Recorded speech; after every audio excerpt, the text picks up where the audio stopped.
गुरुजन, आपने माताश्री को मनाकर मुझ पर बड़ा उपकार किया है। मैं अपने गुरुकुल के मित्रों से मिलने के लिए बड़ा व्याकुल था। वे भी तुम्हें देख के बहुत प्रसन्न होंगे। क्या हमें ज्ञात है कि मैं वहां आ रहा हूँ? नहीं, हमने यह निर्णय लिया था कि अचानक तुम्हें उनके समक्ष ले जाकर उन्हें अचंभे में डाल देंगे। अरे, ये आवाज कैसी? हाँ, शिष्य प्रहलाद, तुम यहीं ठहरो, हम देख के आते हैं कि ये हाथी कहां से आ रहा है। आओ भ्राता अमर। हाँ, यहीं ठहरना।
देखा आपने कमल नयन, मेरा पुत्र कितना निडर है, हाथियों से भी नहीं डरा, उनके समक्ष डटा रहा, वे ही सिर झुकाकर चले गए।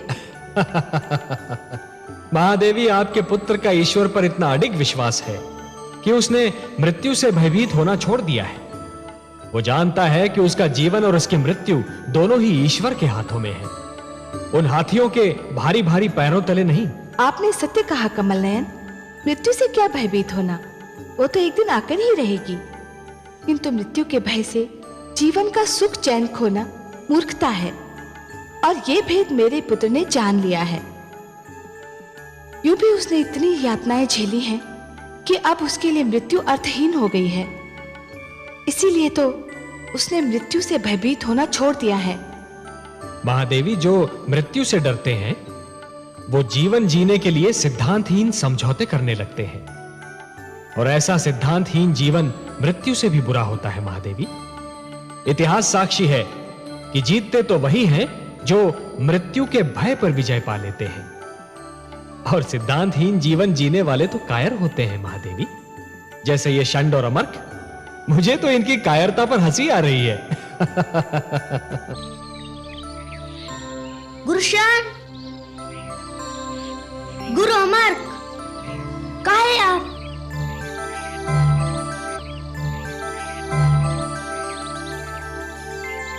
कहाँ चले गए थे आप दोनों?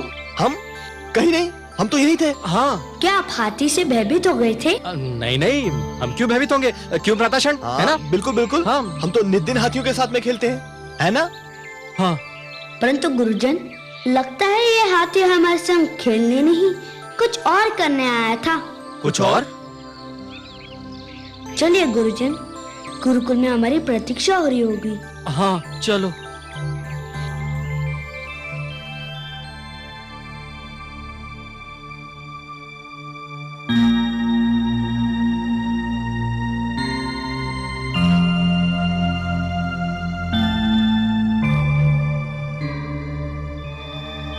प्रणाम पिताश्री। प्रणाम गुरुदेव।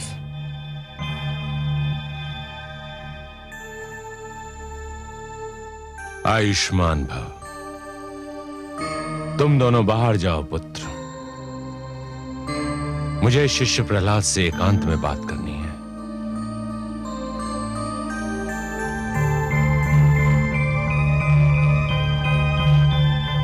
शिष्य प्रहलाद, प्रसन्नता हुई तुम्हें देखकर। कहो कैसे हो? गुरुदेव की कृपा से सकुशल हूँ। अब गुरुदेव के दर्शन से धन्य हो रहा हूँ। जानते हो प्रहलाद, मैंने तुम्हें यहाँ किस लिए बुलाया है? मेरी अधूरी शिक्षा संपूर्ण करने के लिए, और मैं इसे अपना सौभाग्य समझता हूँ कि मुझे आपसे शिक्षा मिलेगी। मैं चाहता हूं कि तुम्हारी शिक्षा संपूर्ण हो, परंतु उससे पूर्व मैं तुमसे एक प्रश्न पूछना चाहता हूं। मेरे प्रश्न का उत्तर दोगे?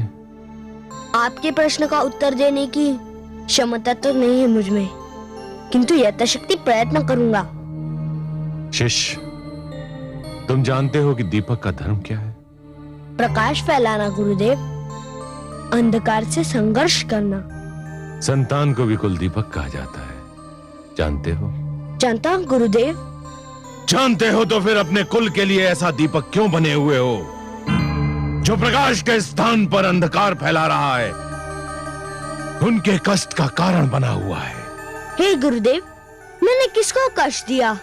किसको कष्ट नहीं दिया? अपने गुरुजन को कष्ट दिया, अपने पिता को कष्ट दिया, अपनी माता को कष्ट दिया, और उससे बढ़कर अपने आप को कष्ट दिया। तुम्हें कटारों की तेज धार पर रख लिया गया, पर्वत से गिराया गया, विष पिलाया गया, नागों के बीच छोड़ दिया गया, अग्नि में जलाया गया, सागर में डुबोया गया। परंतु ये सब मेरे लिए कष्ट नहीं सिद्ध हुए। ये सब तो मेरी परीक्षाएं सिद्ध हुई, और आपकी कृपा से मैं इन परीक्षाओं में सफल हुआ। संभव है, किंतु तुम अपने माता पिता और समस्त असुर लोक के कष्ट का कारण तो बने हुए हो। उसका क्या उत्तर है तुम्हारे पास? हे गुरुदेव, यदि उनके कष्ट का कारण मैं होता तो विश्वास कीजिए, मैं अपने हाथों अपने जीवन का अंत कर लेता। परंतु ये सत्य आप भी जानते हैं और मैं भी जानता हूँ कि उनके कष्ट का कारण मैं नहीं हूँ। तो कौन है उनके कष्ट का कारण? मेरे प्रश्न का उत्तर दो प्रहलाद। मैं नतमस्तक होकर आपसे क्षमा याचना करता हूँ गुरुदेव, परंतु आपने मुझे उत्तर देने का आदेश दे ही दिया है, तो मेरा उत्तर भी सुन लीजिए। उनके कष्ट का कारण आप हैं।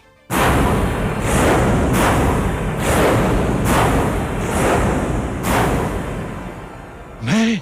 हाँ, हे गुरुदेव, आप मुझे क्षमा कीजिए, किंतु आपने अपना गुरुधर्म बुलाकर सबको कष्ट में डाल दिया। क्या बक रहा है धूर्त? मैंने अपना गुरु धर्म बुला दिया है?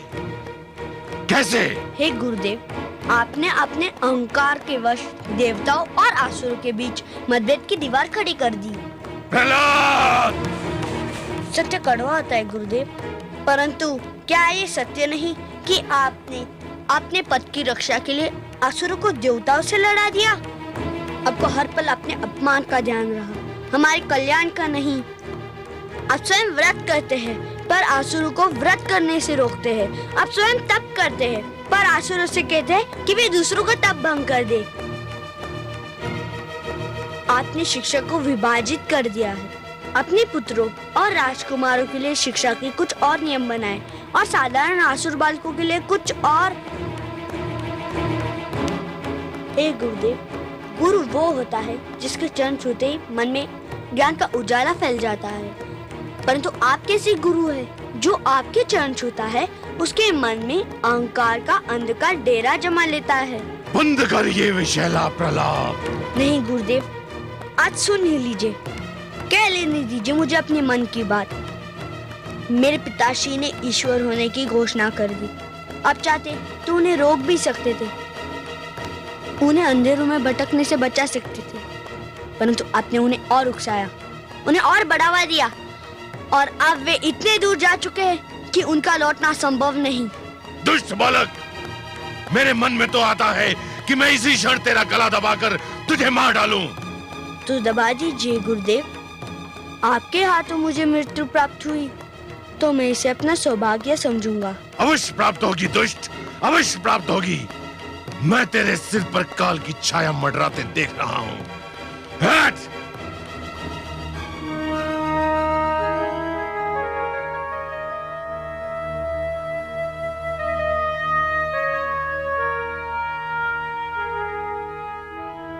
शिष्य भटक जाए तो गुरु उसका मार्गदर्शन करता है, गुरु भटक जाए तो उसका मार्गदर्शन कौन करेगा? आहा, वाह पुत्र, धन्य हो तुम। हे कमल नयन, सुनिए आपने मेरे पुत्र की बात। एक बालक ने जीवन का सारा दर्शन सामने रख दिया। इसी को कहते हैं गागर में सागर समो देना। महादेवी, सब लोग जीवन को विद्या की दृष्टि से देखने का प्रयास करते हैं, परंतु आपका पुत्र जीवन को भक्ति के नेत्रों से देखता है, इसलिए जीवन के सारे रहस्य उसे विदित हैं। और महादेवी, प्रहलाद को जीवन का एक सीधा और सरल सत्य भी ज्ञात है, और वो सत्य ये है महादेवी कि जिस प्रकार जब एक पुरुष भटक जाता है तो केवल एक ही व्यक्ति भटकता है, परंतु जब एक नारी के पैर डगमगाने लगते हैं तो समस्त परिवार डगमगा जाता है। उसी प्रकार जब एक शिष्य भटकता है तो केवल एक ही छात्र भटक जाता है, परंतु जब एक गुरु भटक जाता है महादेवी, तो समस्त छात्र समाज भटक जाता है, और जब समाज भटक जाता है महादेवी, तो समस्त राष्ट्र का संकट बन जाता है। परंतु हे कमल नयन, इतनी छोटी सी बात दैत्य गुरु शुक्राचार्य की समझ में क्यों नहीं आती? इसके कई कारण हैं महादेवी। हठ, अहंकार, घायल अहम की पीड़ा, और सबसे बढ़कर बुद्धि और विवेक का अंधा विरोध। उन्होंने अपनी सद्बुद्धि को अपने अहंकार के पास रहन रख दिया है। दैत्य गुरु शुक्राचार्य स्वयं भी भटक रहे हैं और हिरण्यकशिपु को भी भटका रहे हैं।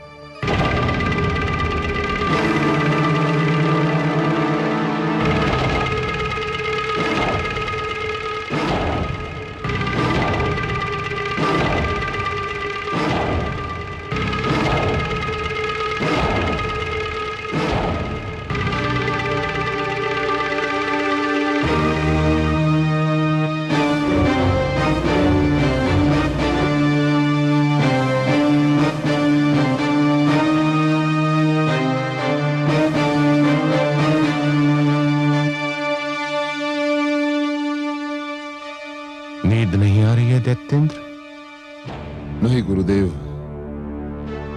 जब तक वो दुष्ट प्रहलाद जीवित है, मेरी आंखों में नींद कहां? वो मुझे हर पल व्याकुल करता रहता है गुरुदेव।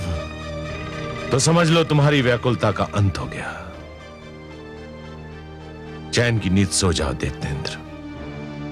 अब तुम्हारी निद्रा में कोई विघ्न नहीं डालेगा। मैं समझता था मैं प्रहलाद को समझा लूंगा, उसे सीधी राह पर ले आऊंगा, परंतु यह मेरा भ्रम था। जिसने मृत्यु से मैत्री कर ली हो, उसे जीवन का संग नहीं सुहाता। मैं उसका वध करके ही तुम्हारे पास आता, परंतु वो तुम्हारा पुत्र है, तुम्हारा कुलदीपक है, तुम्हारे शरीर का अंग है। इसलिए मैं तुम्हें यह बताने आया हूं कि मैंने उसका वध करने का निर्णय कर लिया है। सुंदर, अति सुंदर गुरुदेव। हां शिष्य, मैं तुमसे यही कहने आया हूं कि तुम्हारा पुत्र भोर का सूर्य नहीं देख पाएगा। जाओ, चैन की नींद सो जाओ। धन्यवाद गुरुदेव, आपको कोटि कोटि धन्यवाद। मुझे तुम पर गर्व है शिष्य। कि तुम मसुल्लोक के लिए और अपनी प्रजा का धर्म बचाने के लिए अपनी संतान को भी त्याग सकते हो।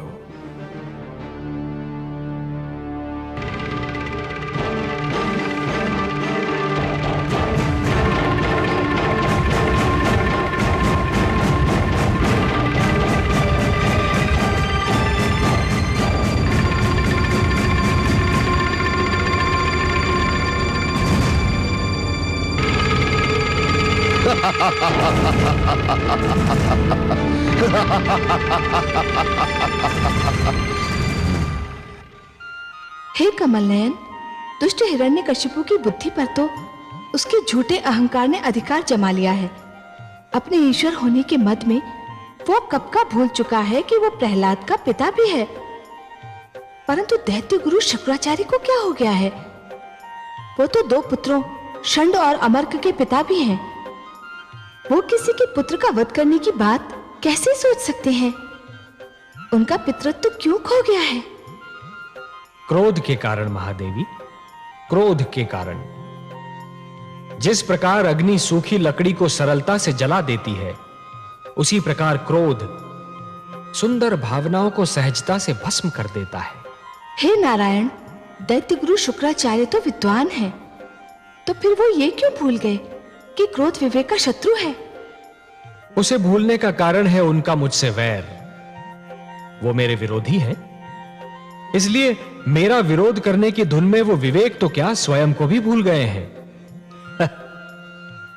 मेरा विरोध करने की भावना उनकी विद्वत्ता पर भारी पड़ चुकी है महादेवी। और अब दैत्य गुरु शुक्राचार्य कोई भी सीमा पार कर सकते हैं। आश्चर्य है, क्या दैत्य गुरु शुक्राचार्य ये भी नहीं जानते कि सीमा से अधिक विरोध अपने ही दुख का कारण बन जाता है? नहीं जानते महादेवी, दुर्भाग्य से वो इस सत्य को नहीं जानते, पर अतिशीघ्र जान जाएंगे। दैत्य गुरु शुक्राचार्य जिस पथ पर पग धरने जा रहे हैं, वहां उन्हें अश्रु और रक्त की धाराओं के अतिरिक्त और कुछ नहीं मिलेगा। भूले अपना धर्म जब गुरु बैरी बन जाए, मिटे उजाला ज्ञान का अंधियारा छा जाए।